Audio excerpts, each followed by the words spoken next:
Ela é a doença parasitária que mais mata no mundo. São mais de 23 mil novos casos notificados na região amazônica só entre janeiro e fevereiro de 2017. O gasto mundial estimado com essa doença, relacionado a medicamentos e pesquisas, ultrapassa a casa dos milhões, atingindo os 12 bilhões de dólares ao ano. São mais de 550 mil mortes por ano, 90% delas só na África subsaariana. 78% desses mortos foram crianças de até 5 anos no ano de 2013. Estamos falando da malária.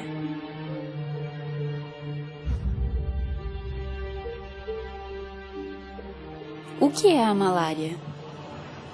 A malária é uma infecção parasitária transmitida através da picada do mosquito Anopheles, conhecido como mosquito prego, infectado com o protozoário Plasmodium.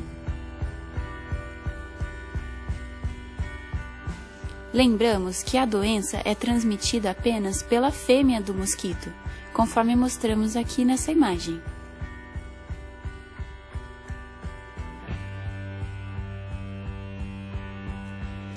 O sul da Ásia, a África subsaariana e o norte do Brasil são as áreas mais endêmicas para a doença no mundo, contabilizando mais de 1 milhão de pessoas que vivem em exposição direta ao parasito nessas regiões. Foram 214 milhões de casos confirmados no mundo no ano de 2015, de acordo com a Organização Mundial da Saúde.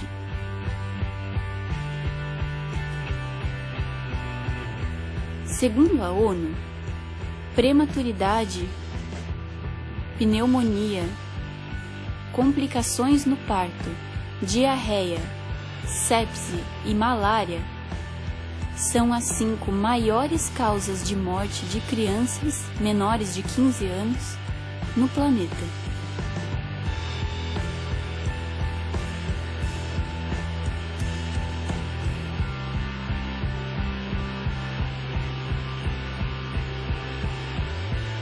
No Brasil, morreram 35 pessoas por malária só no ano de 2015, segundo os últimos dados atualizados a respeito da doença aqui no país.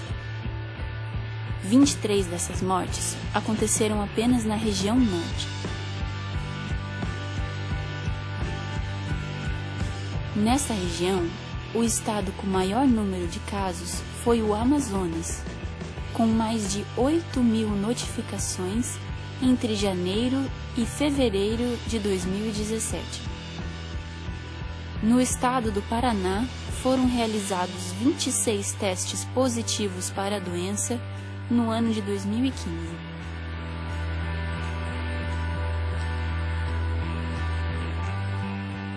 Como a malária é transmitida?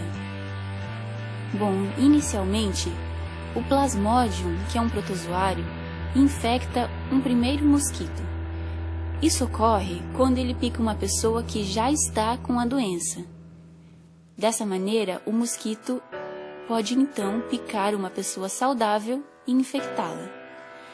No momento da picada, o Plasmodium sai do mosquito e ingressa na corrente sanguínea da pessoa, indo diretamente para o fígado, onde vai se desenvolver um primeiro estágio da doença. Então, o parasito vai do fígado para as hemácias, que são as células do sangue. Uma vez que o parasito entra dentro dessas células do sangue, é que a pessoa começa a apresentar os sintomas e sinais típicos da malária, como a febre. Se essa pessoa doente for picada por um mosquito que ainda não esteja carregando o Plasmodium, este mosquito se infectará, tornando-se então capaz de transmitir a doença para um novo indivíduo. Assim, o ciclo se fecha. Gostaríamos de lembrar que existem 2 tipos diferentes de Plasmodium, que aqui no Brasil são os principais causadores da malária. Plasmodium vivax é uma espécie desse protozoário que aumenta na pessoa doente as chances dela desenvolver uma recidiva da doença, ou seja, que ela volte a apresentar sintomas após um período de cura aparente. A malária desenvolvida pelo Plasmodium vivax é chamada febre terçã benigna, e seus sintomas são um pouco mais leves. Já o Plasmodium falciparum causa no indivíduo uma malária grave, conhecida como febre terçã maligna. Essa malária, se evoluir e não for corretamente tratada e acompanhada por profissionais da saúde, pode evoluir para um quadro de malária cerebral e causar até mesmo uma insuficiência renal no indivíduo. É importante conhecer essas diferenças nas espécies, pois elas vão alterar diretamente a gravidade dos sintomas e o tratamento realizado.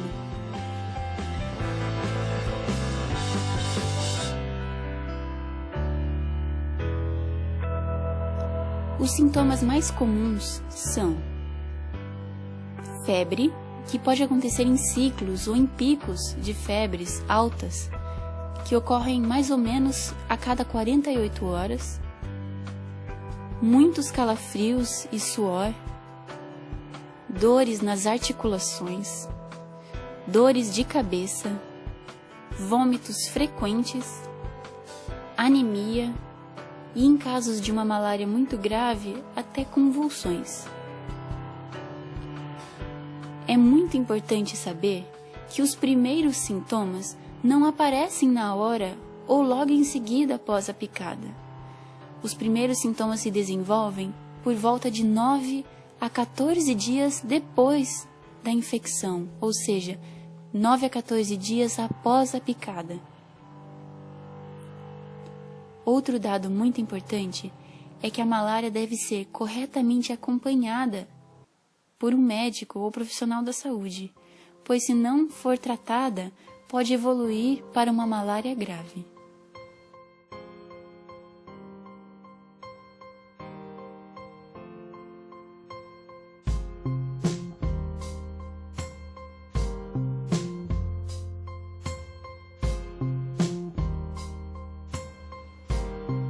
Como saber se eu realmente estou com malária? Bem, se você apresenta sintomas e viver ou tiver viajado para uma área que seja endêmica dessa doença, então você deve procurar um serviço de saúde responsável mais perto de você o mais rápido possível. Há centros de referência espalhados por todo o Brasil. Inclusive, aqui no Paraná, existem também centros de referência que você pode procurar. Eles estarão listados aqui na descrição do vídeo.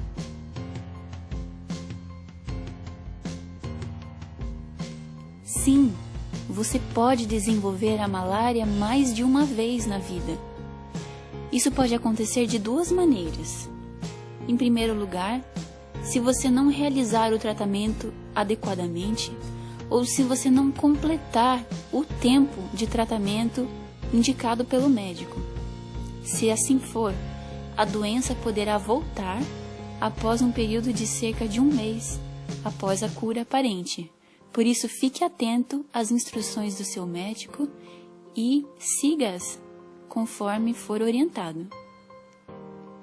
Uma segunda maneira de desenvolver malária novamente é se você for picado pelo mosquito Anopheles infectado de novo. Assim você poderá desenvolver a doença.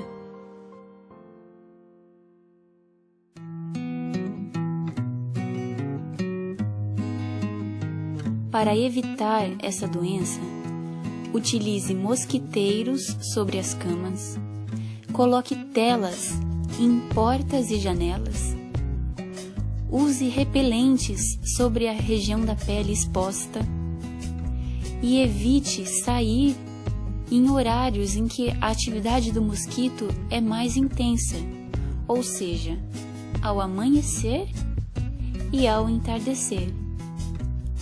Essas medidas são principalmente indicadas para as regiões endêmicas para a malária, ou seja, regiões em que há maior atividade do mosquito Anopheles.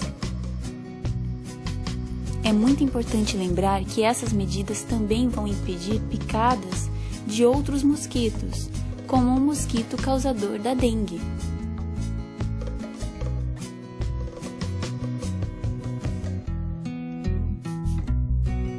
Uma das 8 metas de desenvolvimento do milênio é de combater a malária e a AIDS, segundo a ONU. Apesar disso, ainda existem muitos desafios a serem superados no combate a essa doença. Por exemplo, número 1, as mudanças climáticas. Para terem uma ideia, o fenômeno El Niño de 2014 a 2015 foi uma das principais causas para o aumento do registro da malária no continente africano, devido ao aumento das temperaturas e da umidade nesse continente. O fenômeno El Niño está intensamente relacionado com o aquecimento global. Número 2. A resistência a inseticidas.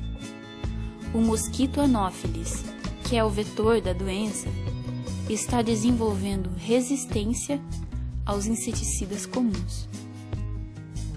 Número 3. Tratamento preventivo.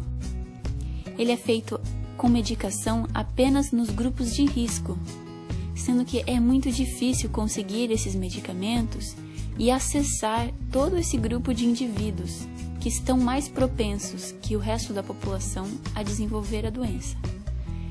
Esse grupo é composto principalmente de grávidas, crianças pequenas e idosos. Número 4. O tratamento anti-malária. Ainda existe muita dificuldade em desenvolver um tratamento que seja 100% efetivo para a doença em todos os lugares do mundo. E número 5. O desenvolvimento de uma vacina.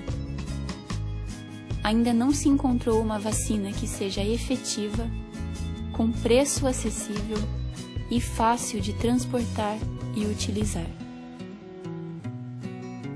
Você acredita que uma doença assim ainda seja negligenciada em boa parte do mundo?